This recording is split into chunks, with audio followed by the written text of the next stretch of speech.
नमस्कार प्रिय दर्शकों, मैं आचार्य आशीष सेमवाल आपके चैनल एस्ट्रो काल गणना में आपका बहुत बहुत स्वागत करता हूं। प्रिय दर्शकों, जो आज चर्चा करने में वाला हूं मैं, वो है राहु के परिवर्तन के ऊपर। राहु ग्रह 30 अक्टूबर 2023 को परिवर्तन करने वाले हैं। राहु ग्रह अभी तक मेष राशि में विराजमान थे और 30 अक्टूबर के बाद राहु ग्रह मीन राशि में गोचर कर जाएंगे और 30 अक्टूबर 2023 से लेकर के 20 मई 2025 तक राहु ग्रह मीन राशि में रहेंगे। और ये राहु का परिवर्तन कैसा रहने वाला है मकर राशि वालों के लिए। मकर राशि वालों के ऊपर मैं ये विस्तृत चर्चा करने वाला हूं। मकर राशि वालों को राहु ग्रह क्या देने वाला है। अभी तक राहु ग्रह मकर राशि वालों को बहुत दुख दिए, कष्ट दिए, बहुत समस्याएं थी जीवन में, क्योंकि सुख भाव में जब राहु बैठ जाते हैं तो किसी प्रकार से सुख राहु दे नहीं पाते, यानी कि सुखों पर ग्रहण लगा देते हैं। बहुत ही खराब माने जाते हैं राहु सुख भाव में। और ऊपर से यहां पर देवगुरु बृहस्पति भी विराजमान थे और जो ही देवगुरु बृहस्पति वक्री होंगे और उसके बाद राहु ग्रह 30 अक्टूबर को परिवर्तन कर जाएंगे तो आपके लिए बहुत शुभ होने वाला है।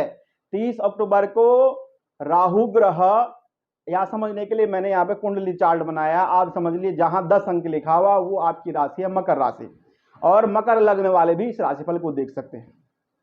जहां पर 1 अंक है यहां पर राहु विराजमान थे और आपको सुखों में परेशानी आ रही थी। सुख का मतलब है घर के अंदर और कुछ भी काम करें उसमें विघ्न बाधा आ जाएं, काम न बनना, अनावश्यक टेंशन, चिंताएं, तो ये सब चीज। और ऊपर से केतु ग्रह जो है आपके कर्म में विराजमान थे, जहां 7 अंक लिखा हुआ है, जो आपका कर्म भाव है, जहां आप कार्य करते हैं, यानी नौकरी, पैसा, रोजगार, व्यवसाय, जो भी आप करते हैं, जिस क्षेत्र से आप पैसा कमाते हैं उस क्षेत्र में विराजमान थे केतु ग्रह। और केतु ग्रह भी आपको जकड़न पैदा कर रखे थे, मुसीबत पैदा कर रखे थे। अब दोनों के दोनों ग्रह 30 अक्टूबर को परिवर्तन करने वाले हैं और 30 अक्टूबर से आपके लिए बहुत बड़ा परिवर्तन होने वाला है। मेरे दृष्टिकोण से तो 3-4 राशियां हैं जिनको बहुत ही अच्छा फल मिले, उसमें एक पहली राशि है मकर राशि। केतु ग्रह आपके भाग्य में विराजमान हो जाएंगे, जहां 6 अंक लिखा हुआ है वहां। और केतु जो है भाग्य के बहुत श्रेष्ठ फल देते हैं। और राहु ग्रह आपके तृतीय भाव में, पराक्रम भाव में विराजमान हो जाएंगे, जहां 12 अंक लिखा हुआ है। और तृतीय भाव के राहु सबसे श्रेष्ठ माने जाते हैं।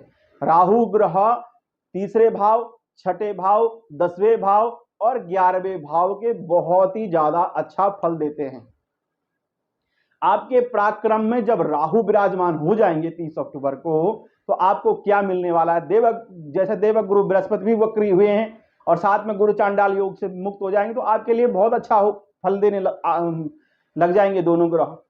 लेकिन 30 अक्टूबर के बाद राहु का तो आप मान नहीं सकते कि आपके अंदर क्या परिवर्तन होगा। इन 2025 तक आपको खुद दिखेगा अपने जीवन में। धीरे धीरे धीरे राहु आपके जो भी संकट थे उन संकटों को दूर करें। देवगुरु बृहस्पति आपको आशीर्वाद करेंगे। तो मैं यहां पर राहु के ऊपर चर्चा कर रहा हूं। तो राहु ग्रह जो ही आपके तृतीय भाव में जाएंगे, राहु ग्रह की 3 दृष्टियां होती हैं, पंचम दृष्टि, सप्तम दृष्टि, नवम दृष्टि।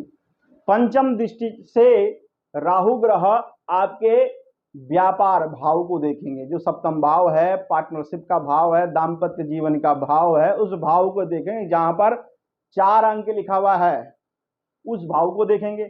और राहु ग्रह जो 7वीं दृष्टि है वो जहां पर 6 अंक है, भाग्य भाव, उसको देखेंगे। और 9वीं दृष्टि से राहु ग्रह आपके लाभ भाव को देखेंगे, जहां पर 8 अंक लिखा हुआ है। तो देखिए, आप जो भी मेहनत करेंगे, जो भी पराक्रम करेंगे, ये मेहनत तो करनी पड़ेगी। आप बैठे बैठे भी काम करेंगे, दिमाग लगाएंगे, और किसी भी साइड में, जैसे शेयर मार्केट में आपने धन लगा दिया, वहां से आपको पैसा मिलेगा। आपने बैठे बैठे कुछ दिमाग लगाया और वहां से भी आपको पैसा मिलेगा। यानी कि आप मेहनत कैसे भी करें, पराक्रम मेहनत जो भी है आपकी जिस तरह से भी होगी, राहु ग्रह तृतीय भाव में बैठ करके सही तरह से भी धन देते हैं और दूसरी तरह से भी धन देते हैं, यानी लॉटरी सट्टा इत्यादि में भी व्यक्ति को धन संपदा प्राप्त होती है। राहु ग्रह ऐसे ग्रह हैं जो अचानक धन संपदा देते हैं, यानी कि आप समझ नहीं सकते हैं, जिनके अच्छे काम हैं, जो अपनी क्षमता के अनुसार हर व्यक्ति काम करता है, छोटा व्यक्ति छोटे हिसाब से करता है, बड़ा व्यक्ति बड़े हिसाब से करता है, तो ये मान के चलिए राहु ग्रह अचानक इतना धन संपदा आपको दे देगा इस गोचर के दौरान, आपको पता भी नहीं चलेगा। लेकिन आपको उस धन को देकर के दिल आपको तसल्ली नहीं मिलेगी, आपको लगेगा और मुझे कमाना है। तो राहु ग्रह यहां पर खाली आपके मेहनत से पैसा नहीं आएगा, टेबल के नीचे से भी पैसा आएगा, यानी कि 2 नंबर का धन भी राहु ग्रह दिलाते हैं यहां पर बैठ करके। तो राहु ग्रह परिश्रम से ये आपका नवीनता का घर है, यानी आपके अंदर नया ऊर्जा आएगी, नया दिमाग में नए आइडिया आएंगे, और राहु ग्रह आपके ऐसे योग बनाए जैसे छल एकदम परिवर्तन हो जाएगा और ऐसा आइडिया दिमाग के अंदर आ जाएगा, भाई यहाँ पे पैसा लगाता हूँ, यहाँ से मुझे पैसा मिलेगा। इस तरह से धन संपदा के लिए बहुत बढ़िया है यहाँ पर। और आपके जो भाई हैं, छोटे भाई हैं, उनसे भी आपको लाभ मिलेगा। जो आपसे छोटे हैं, यानी कि आपके जूनियर हैं, जो भी आपके जहाँ पे आप नौकरी करते हैं, जहाँ पर कुछ भी काम करते हैं, आपसे जो उम्र में छोटे लोग हैं, उनसे भी आपको लाभ देंगे राहु ग्रह। और जब दृष्टि संबंध बनेगा तो व्यापार पार्टनरशिप के जो भी काम होंगे आपके, जो भी आपने 2-3 आदमियों के साथ मिलकर के जो भी गठजोड़ किया होगा, उस गठजोड़ में आपको लाभ प्राप्त होगा। और दाम्पत्य जीवन में भी खुशहाली आएगी, अचानक विवाह का योग भी बनेगा। लव लाइफ के लिए भी बहुत बढ़िया है, अचानक प्रेम किसी से हो जाएगा। और साथ में भाग्य का साथ मिलेगा। भाग्य का साथ कैसा मिलेगा? आप थोड़ा मेहनत करेंगे, उसमें आपको भाग्य का पूर्ण सहयोग मिलेगा। आप कुछ भी करें, उसमें भाग्य का साथ मिलेगा। अच्छा करें बुरा करें, राहु ग्रह तो इन्हीं कामों के लिए श्रेष्ठ माना जाता है। आप कह रहे होंगे आचार्य जी कह रहे हैं कि बुरा करें। बुरा करने का मतलब है कि एक होता है अच्छी तरह से धन कमाना, और एक होता है येन केन प्रकार से कुछ भी करें पर पैसा आना चाहिए। उस चीज के लिए राहु बहुत श्रेष्ठ है। आप 4, 5, 6 साइड से काम से धन संपदा कमा सकते हैं। एक ही तरह से नहीं, कई प्रकार से आप धन संपदा कमा सकते हैं। और उसमें आपको भाग्य का साथ मिलेगा, आपके बड़े बुजुर्गों का साथ मिलेगा, आपके जो आपने कर्म किए हैं, जो उपासनाएं किए हैं, जो धर्म का साथ दिया है, वो भी आपको आशीर्वाद देंगे। आपके पितृ आपको आशीर्वाद देंगे। राहु ग्रह जो है छाया ग्रह है।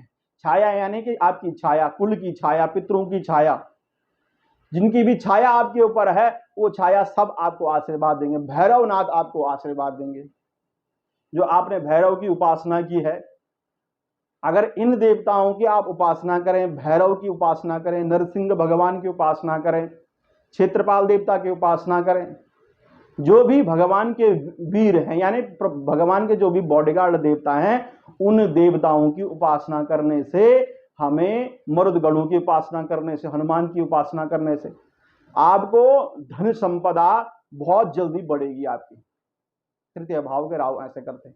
और इन सब की छाया, पितरों की छाया, आपके बड़े बुजुर्गों की छाया जो भी होगी, मित्रों की छाया, जिनको आपने बहुत माना, जो आपको बहुत मानते थे, उनका आशीर्वाद भी आपको मिलेगा भाग्य की से। और पैतृक संपदा, प्रॉपर्टी में जो भी कला क्लेश था, कोर्ट कचहरी के जो भी मामले थे, जहां भी आपका कुछ फंसा पड़ा था, जो भी काम नहीं बन रहा था, जो भी फाइलें आपकी अटकी हुई थी, जिस विभाग में भी, चाहे आप नेता हैं, अभिनेता हैं, चाहे आप डॉक्टर हैं, चाहे आप सेना में हैं, किसी भी क्षेत्र में हैं, आप छोटे व्यापारी हैं, बड़े व्यापारी हैं, उद्योगपति हैं, तो यहाँ पर कुछ भी आपका कोई पैसा कहीं फंसा पड़ा है, उस पैसे को निकालने के लिए आप भैरव पर एक अर्जी लगा दें, क्षेत्रपाल भगवान पे एक अर्जी लगा दें, अपने कुल देवता के पास एक अर्जी लगा दें, प्रभु इस गोचर में देखिए कैसा कमाल होगा आपका। आप विश्वास करें और देखिए इस गोचर में आपके लिए बहुत बढ़िया होगा। फिर मान सम्मान प्रतिष्ठा भी आपके बढ़ेगी, धन दौलत आपके पास आएगी, ऐश्वर्य आपका बढ़ेगा, आप गाड़ी घोड़ा मकान खरीदेंगे तो आपके उन्नति को देख करके आपका ऐश्वर्य भी बढ़ेगा। और लाभ के अवसर, सबसे बड़ी बात है, लाभ के अवसर आपके बढ़ेंगे। जहां भी आप मेहनत करेंगे, जिस क्षेत्र में आप सोचेंगे कि हाँ मैं यहां से मुझे पैसे कमाने, आपने दिमाग लगा करके स्ट्रांग बन गए और अपनी पूरी पावर आपने उस क्षेत्र में लगा दी। आपने सोच विचार करके, आपने रात दिन एक करके आपने मेहनत की और आप सोचा कि मैं इस क्षेत्र में ही पैसा लगाऊंगा, उस क्षेत्र में भी आपको लाभ देखने को मिलेगा। तो ये लाभ के अवसर आपके बहुत बढ़ेंगे। यहां पर आपके सीनियर भी जूनियर भी सब आपका साथ देते हुए नजर आएंगे, आपके जो भी रणनीति होंगी। तो प्रिय दर्शकों, ये गोचर मकर राशि वालों के लिए बहुत ही बढ़िया होने वाला है। मैंने आपके लिए उपाय बता दे, जो उपाय आप करेंगे तो उनसे आपको लाभ होगा। जो भी समस्याएं थी कर्म को लेकर के, सुखों को लेकर के, परेशानी जो भी जीवन में थी, अब समझ लो आप परेशानी धीरे धीरे धीरे करके समाप्त हो जाएगी। 2025 तक आपके लिए बहुत ही शुभ संकेत मिलेगा। वैसे ग्रहों के हिसाब से होता है, जैसे जन्म पत्रियों में अगर कुछ अनिष्ट ग्रहों का योग चल रहा है तो हल्का फुल्का परिवर्तन होगा, लेकिन कुछ ना कुछ आपको जरूर मिलेगा। प्रिय दर्शक, अगर आप अपनी जन्म पत्रिका जन्म कुंडली मुझसे दिखाना चाहते हैं, यहाँ पर नीचे अपॉइंटमेंट नंबर चल रहा है, उस नंबर पे आप मुझसे संपर्क करके अपॉइंटमेंट लेकर आप मुझसे बात कर सकते हैं। प्रिय दर्शकों, अभी के लिए मुझे अनुमति दीजिए। नमस्कार, जय माता दी।